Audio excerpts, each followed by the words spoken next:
War is hell.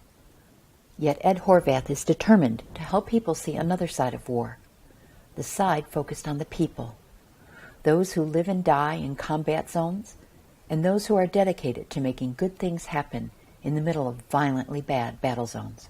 It's the purpose of his acclaimed lecture series titled Good Medicine in Bad Places. It's also why he is writing a book on his experiences in Iraq, which he is dedicating to his father and a group of people he holds close in his heart. Is it anything like MASH? Exactly. No. Yes. The combat sport hospitals are. My book is not going to be a MASH book. My book is about my experiences, my journey, what I saw, what I felt, what I did about it, and why. What do you mean what you did about it? What does that mean? What I did to make the situation there better. Caring for officially through official channels, or no, just by caring for people, by attending to them when they were sick, severely wounded. And it was not just our soldiers. It was Iraqi men and women and children who were innocent bystanders. I will never, ever come to grips with, get over seeing children maimed and killed. And I took care of our enemies. Was that a challenge for you in any way? Initially it was, but then you start looking on them as human beings. And I never blamed the young ones. There were teenagers there. They didn't know what they were doing. They were told to go shoot somebody, and sometimes their families were threatened.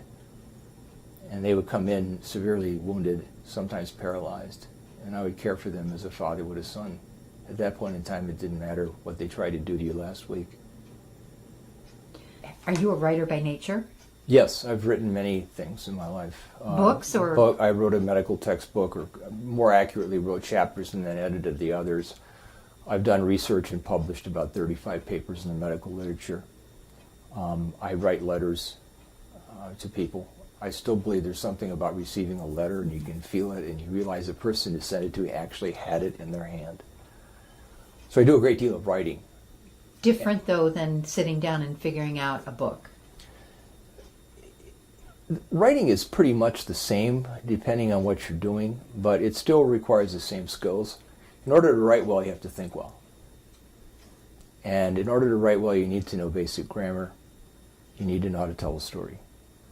And I think I've learned those over the years. How did you learn how to tell a story? Some people are just natural storytellers, I guess. I went to Catholic grade school in the 50s, and that's when nuns were really nuns. And they drilled grammar and diction and speaking and everything else into your head. And I learned how to do that in grade school. I had excellent teachers at a public high school and at college. And I find great pleasure in writing and expressing oneself in words so that other people understand exactly what you're saying. So what is it that you want people to understand about your military experience? Because the book is based on your time and your service in Iraq? Yes, it is. The reason I am working on this project, and I really need to get it wrapped up here sometime in the next couple of years. When did you start it? Oh, I was writing it when I was in Iraq, and I didn't realize it. I kept a journal, and I sent stories home. And people would respond, "This is remarkable, you need to put this in a book." And I also give a presentation that I've given over the last decade 60 times all over the world called Good Medicine in Bad Places. And I just gave it on Sunday to a church group. And the number of times that people came up to me after I finished and said, "You have a perspective on war that is so different than anyone others. You describe it as a human being and the effect that it has on human beings. You really need to write a book about your experiences." And so I decided that I would. Are you doing this independently, or is there a publisher or an agent involved at this No, point? I'm going to write it and send it to publishers. I've gone to courses and I've written books on my own, so I know how tricky this can be. And I think someone will eventually publish it. My objective is very simple, is to inspire 1, 2, 3, 10, 12 young people to do what I did when I'm no longer around to do it. Do you have a title? The Neighbor's Kids. In everything you've done, you have achieved at a high level, like the top level, really. What do you think about the book? You don't do things without thinking you can do the best.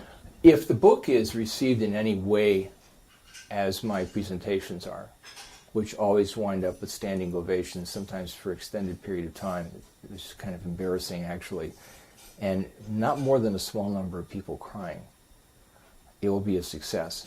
But to me, it's not I'm not looking for a commercial success. If I had the money, I'd just give it away. My success would be enough young people read it and resolve to make a difference in the world. If it's embarrassing to you when those ovations happen in extended periods of time, why do you do it? Well, because I'm asked to. People heard about the talk, and I think people need to hear it. Why? Because they need to understand what goes on in a war. Why? Why does that matter? Because we have so many wars, and so many people get affected by them. And I think for them to understand a little bit more about what goes on in a war, that there are human aspects and there are really genuinely good people doing great things in a war zone, in spite of everything. I think it's an inspiring story to tell to people who, some who've never been there. I mean, we tend to think of war as weapons systems and geopolitics and that kind of thing. But there's a very strong human element, and I want people never to forget that. These are real flesh and blood people who are getting killed and blown apart.